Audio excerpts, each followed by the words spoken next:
Hello everyone, welcome to my YouTube channel. तो आज हम पढ़ेंगे रेशो एंड एनालिसिस। ये चैप्टर कॉमर्स से रिलेटेड ऑलमोस्ट सब फील्ड्स में ही होता है। ये बेसिक चैप्टर है और जो ट्वेल्थ कॉमर्स वाले बच्चे हैं वो भी देख सकते हैं। सीए, सीएस, सीएमए सबके सिलेबस में ये होता है। So without wasting any time let's start the video. सबसे पहले तो हमें ये जानना ज़रूरी है कि रेशो एनालिसिस होता क्या है। तो उसका एक सिंपल सा ओवरव्यू देना चाहूँगी मैं आपको। रेशो मीन्स हम किसी कंपनी की फाइनेंशियल स्टेटमेंट्स या और भी उसके जो फाइनेंशियल डेटा होते हैं उनको एक रेशो के फॉर्म में कन्वर्ट करना। ठीक है, ratio like when we write 2:1 और 1:2 और 4 times 5 times anything we write like this. तो उसको इस फॉर्म में कन्वर्ट करना, उसके फाइनेंशियल डेटा को कंपनी के, एंड उसको एनालाइज करना कि ये आइडियल है या नहीं। तो इसको हम इम्प्रूव करने के लिए हम इसमें क्या ऐड करें, क्या माइनस करें, और भी बहुत सारी चीज़ें इसके रिलेटेड होती हैं। एंड इस वीडियो में मैं मोस्टली आपका न्यूमेरिकल पोर्शन ही कवर करने वाली हूँ। रेशो की ये सारी टाइप्स मैंने लिखी हुई हैं। सबसे पहले तो हमारा आ जाता है कि लिक्विडिटी रेशोज़ होती है, देन इसको हम शॉर्ट टर्म सॉल्वेंसी रेशोज़ भी बोलते हैं। नेक्स्ट टाइप आती है लॉन्ग टर्म सॉल्वेंसी रेशोज़। इसके आगे फर्दर दो पार्ट्स हैं जिसमें हम क्लासीफाई करते हैं कवरेज रेशोज़ और कैपिटल स्ट्रक्चर रेशोज़ में। देन उसमें हमारी आ जाती है next type market test ratios, जिसे हम स्टॉक मार्केट रेशोज़ भी बोलते हैं। Then turnover ratios and then profitability ratios. सबसे पहले हम बात करते हैं लिक्विडिटी रेशोज़, जिसे हम शॉर्ट टर्म सॉल्वेंसी रेशोज़ भी बोलते हैं। इसको हम दो पार्ट्स में क्लासीफाई करेंगे। मीन्स इसमें दो ही रेशोज़ होती हैं। सबसे पहले हमारी आ जाएगी करंट रेशो, और इसको हम वर्किंग कैपिटल रेशो भी बोलते हैं।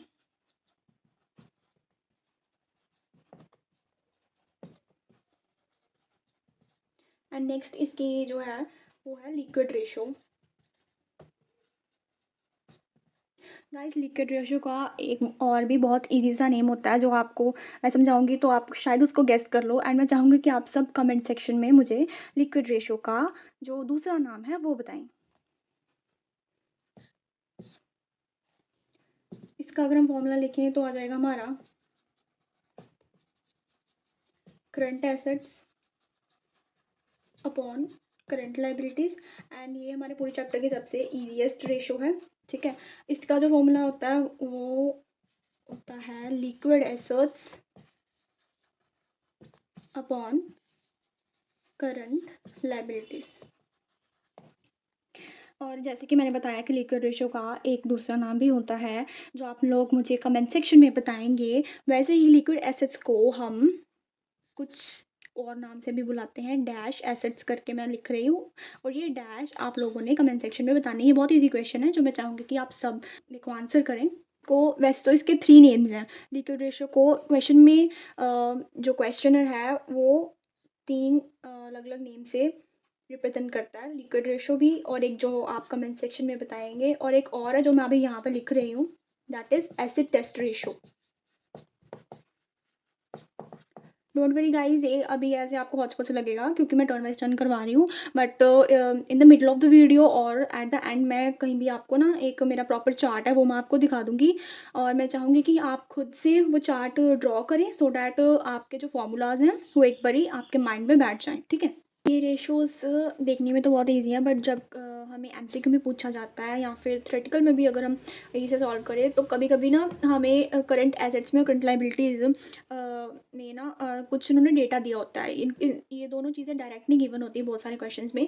तो उसके लिए हमें ये जानना बहुत ज़रूरी है कि करंट एसेट्स में क्या आता है, करंट लायबिलिटीज़ में क्या आता है, लिक्विड एसेट्स में क्या आता है, और करंट लायबिलिटीज़ ये तो सेम ही रहेंगी। और कभी-कभी ना हम ये फॉर्मूला को थोड़ा-सा मॉडिफ़ाई कर देते हैं अकॉर्डिंग टू क्वेश्चन। ठीक है, कभी-कभी हमें करंट लायबिलिटीज़ का फुल डेटा नहीं गिवन होगा तो भी हम करंट लायबिलिटीज़ की जगह हमें ये दूसरी लिक्विड लायबिलिटीज़ भी बोलते हैं उसको, और एक दूसरा नाम जो आप बताओगे लिक्विड लायबिलिटीज़ मैं यहाँ पर लिख रही हूँ। ठीक है, और एक इसको और भी बोलते हैं, हम उससे इसको रिप्लेस कर देंगे। बट ये काम हमने वही करना है जहाँ हमें करंट लायबिलिटीज़ की प्रॉपर जो है वो गिवन ना हो, या फिर सीधा हमें क्वेश्चन में लिक्विड लायबिलिटीज़ गिवन हो, तभी हम ये काम कर सकते हैं। अदरवाइज़ मोस्ट प्रोबेबली हमने यही चीज़ फॉलो करनी है कि करंट लायबिलिटीज़ ही लेनी है। तो गाइस, ये कुछ एग्जांपल्स मैंने लिखी हैं current assets and non current assets. हमारी करंट एसेट्स और अगर हम नॉन करंट एसेट्स को टोटल कर देंगे तो हमारी टोटल एसेट्स आ जाएंगी। कभी कभी क्वेश्चन में करंट एसेट्स कोई भी नहीं गिवन होती, सिर्फ नॉन करंट एसेट्स गिवन होती हैं और टोटल एसेट्स गिवन होती हैं। तो हम टोटल एसेट्स में से नॉन करंट एसेट्स माइनस करेंगे तो हमारे करंट एसेट्स आ जाएंगे। ठीक है, तो अभी ये जो है इनमें से ही हम अपनी लिक्विड एसेट्स निकालेंगे। ठीक है, इसमें डेटर्स आ गया, बिल्स रिसीवेबल आ गया, कैश बैंक आ गया, कैश इक्विवेलेंस। कैश इक्विवेलेंस मतलब जैसे कि आपके पास कोई भी मार्केटेबल सिक्योरिटीज़ होंगी जो कि हम कैश में कन्वर्ट करवा सकते हैं इजीली, वो हम कैश इक्विवेलेंस में लेंगे। यहाँ से लेके यहाँ तक ये हमारी बन जाएंगी लिक्विड एसेट्स। लिक्विड एसेट्स, ठीक है।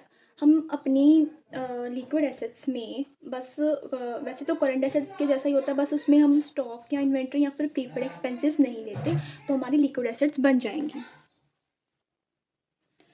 और ऐसा हम क्यों करते हैं कि हम अपनी जो लिक्विड एसेट्स हैं इसमें हम स्टॉक या इन्वेंट्री से बोलते हैं और प्रीपेड एक्सपेंसेस को एक्सक्लूड क्यों करते हैं? इसका सिंपल सा रीज़न यही है कि लिक्विड एसेट्स का मतलब जो इजीली मींस जिसको ज़्यादा भी टाइम ना लगे, जैसे कि debtors, bills receivable, cash bank, cash equivalence, ये हम कंपैरेटिवली इसके स्टॉक और प्रीपेड एक्सपेंसेस के हम ये वाली एसेट्स को ज़्यादा जल्दी हम इसको कन्वर्ट कर सकते हैं हमें कैश में। ठीक है, और इनको थोड़ा टाइम लगेगा क्योंकि स्टॉक का तो हमें पता है एक प्रॉपर साइकिल होता है, हमारा ऑपरेटिंग साइकिल जिसे हम बोलते हैं।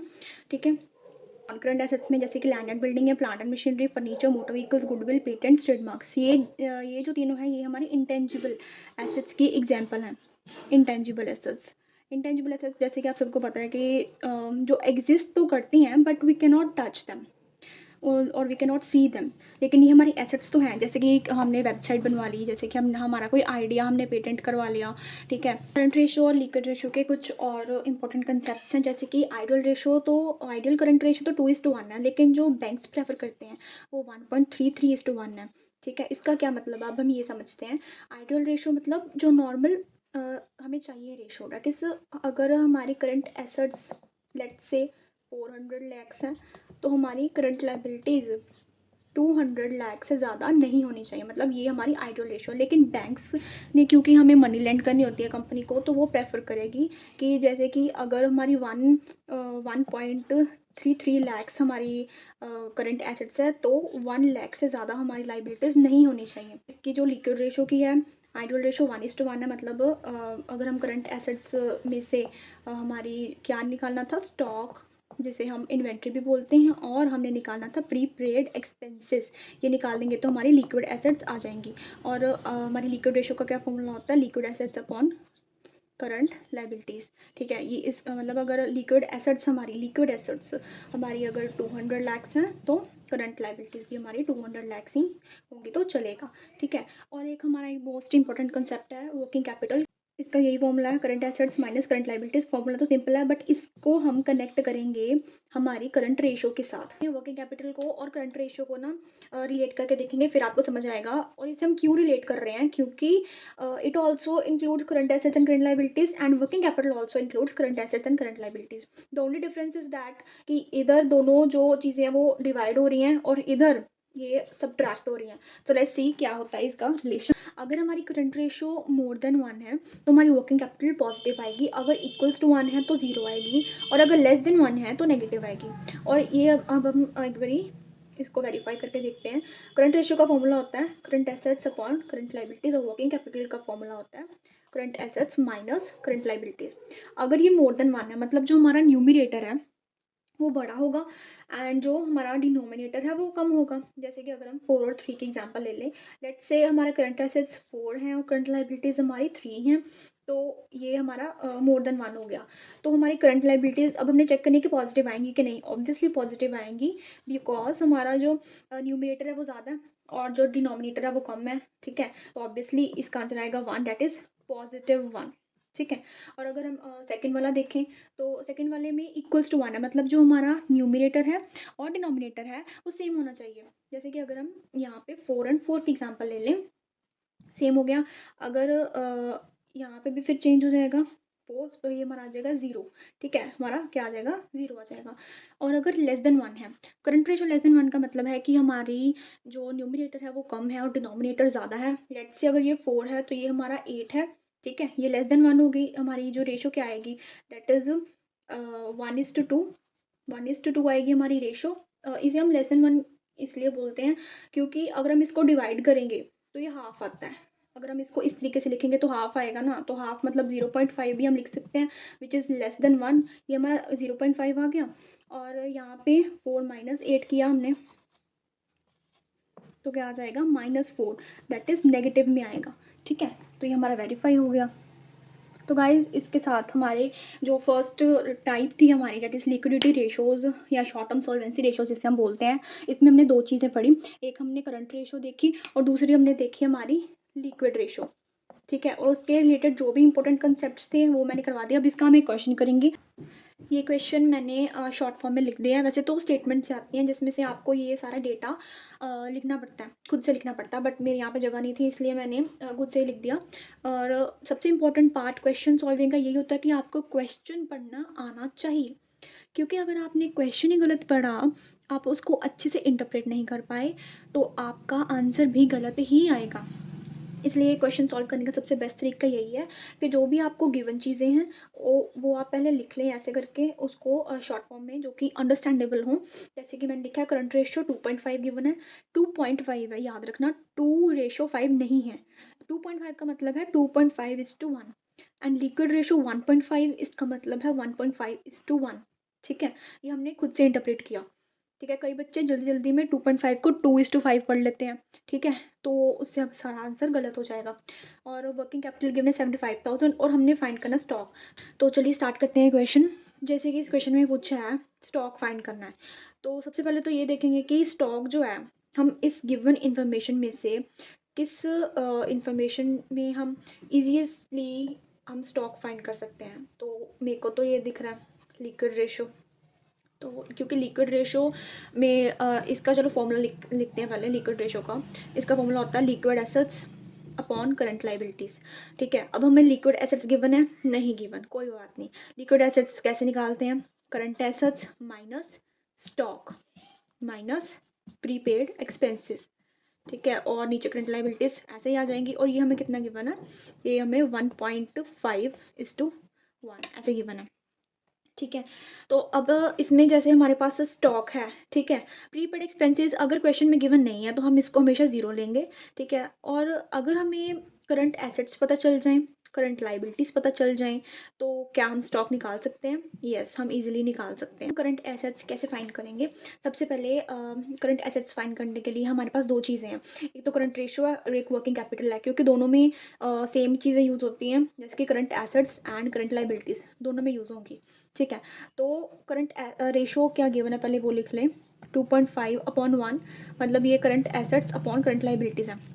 अब क्योंकि ये रेशो है, रेशो को अगर हम किसी एक पर्टिकुलर चीज़ से मल्टीप्लाई करते हैं तो हमारा एक्चुअल आंसर वही होता है, और रेशो बनती ही ऐसे है। फॉर एग्जांपल जैसे ये 2.5 को मैंने 5 से मल्टीप्लाई कर दिया और 1 को 5 से मल्टीप्लाई कर दिया, तो ये तो आपस में कट ही जाएंगे ना, इसलिए तो ये सिंपलेस्ट फॉर्म आती है हमारी, डेट इज़ 2.5 अपॉन, इसलिए तो हम ये रेशो निकालते हैं सिंपलेस्ट फॉर्म निकालने के लिए। ठीक है, तो अभी क्या चाहिए हमें, ये तो जस्ट मैंने एग्जांपल के लिए समझाया है। तो अभी हम इसको 2.5 that is current assets is equal to current liabilities is equal to, ठीक है, 2.5x ले लेंगे और 1x ले लेंगे। ठीक है, हम वो जो हमने नंबर एज्यूम किया उसको हम x लेके सॉल्व करेंगे। और वर्किंग कैपिटल का फॉर्मूला क्या होता है, that is current assets minus current liabilities is equals to 2.5x minus 1x। ठीक है, अगर हमने रेशो से न्यूमेरिकल फॉर्म में कन्वर्ट करना तो हमें किसी चीज़ से मल्टीप्लाई करना पड़ता है। ठीक है, जैसे कि यहाँ पर हमने एज्यूम किया है x। ठीक है, और अगर हमें अकेली रेशो चाहिए तो फिर हम यही ले सकते थे, लेकिन हमें क्योंकि वर्किंग कैपिटल के फॉर्मूले में हमें अकेले अकेले चाहिए दोनों, तो इसलिए हमने इसको x के साथ मल्टीप्लाई किया है। तो इसका आंसर क्या आ जाएगा, 1.5x। ठीक है, और वर्किंग कैपिटल कितनी की बना हमें, 75,000। तो अब हम कैसे सॉल्व करेंगे इसको, ये मैं इरेज करने जा रही हूँ। 70, ये तो सिंपल ही है, 1.5x। ठीक है, x इधर रहेगा, ये इधर जाके डिवाइड हो गया। ठीक है, इसका क्या आंसर आ 50,000, x हमारा 50,000 आ गया।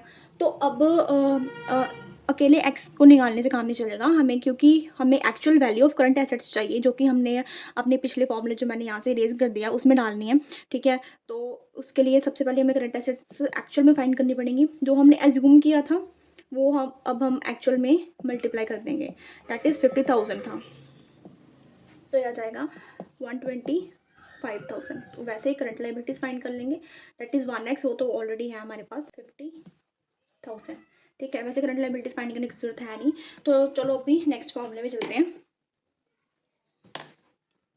तो अभी जो लास्ट में हमने फॉर्मूला लिखा था, that is current assets minus stock upon क्या थी हमारी करंट लाइबिलिटीज़, है ना। करंट लाइबिलिटीज़ कितनी आ गई हमारी, 50,000 आ गई, इज इक्वल 1.5 अपॉन 1। ठीक है, दैट इज़ इसको भी हम एक्स ले सकते हैं, क्योंकि यहाँ पे करंट लाइबिलिटीज़ दोनों की सेम है, करंट लाइबिलिटीज सेम है, इसलिए हमने इसको भी एक्स ले लिया। और क्योंकि एक्स की वैल्यू हमने निकाल ली है, तो अभी हम एक्स की वैल्यू पुट कर देंगे सीधा इसमें, दैट इज़ 1.5 को अगर हम 50,000 से मल्टीप्लाई करें तो हमारा क्या आंसर आता है, 75,000। ठीक है, तो अब इससे हमें क्या पता चलता है, इसको हम करंट लाइबिलिटीज रहने देते हैं। करंट एसेट्स हमने निकाली थी 125,000, तो 125,000 minus stock is equal to 75,000। अब ये इक्वेशन को हमने सॉल्व कर देना, तो हमारा स्टॉक आ जाएगा।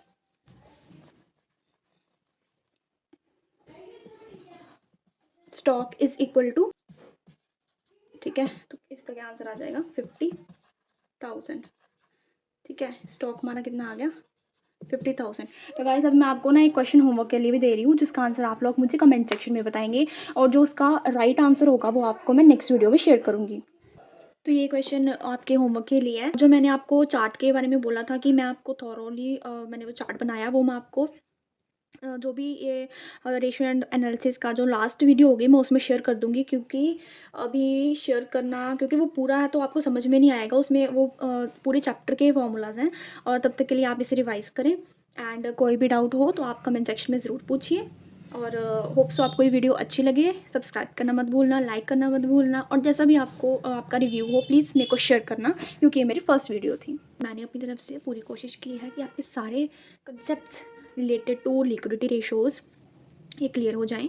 एंड इसका नेक्स्ट पार्ट में जल्दी लेके आ रही हूँ। वीडियो ऐसे लंबी चली जाती है अगर मैं ये रेशोज़ इसमें कवर कर देती, तो इसलिए इसका नेक्स्ट पार्ट बस जल्दी आने वाला है। तब तक के लिए आप सब्सक्राइब करें और अपने फ्रेंड्स के साथ शेयर करना मत भूलें। Thank you.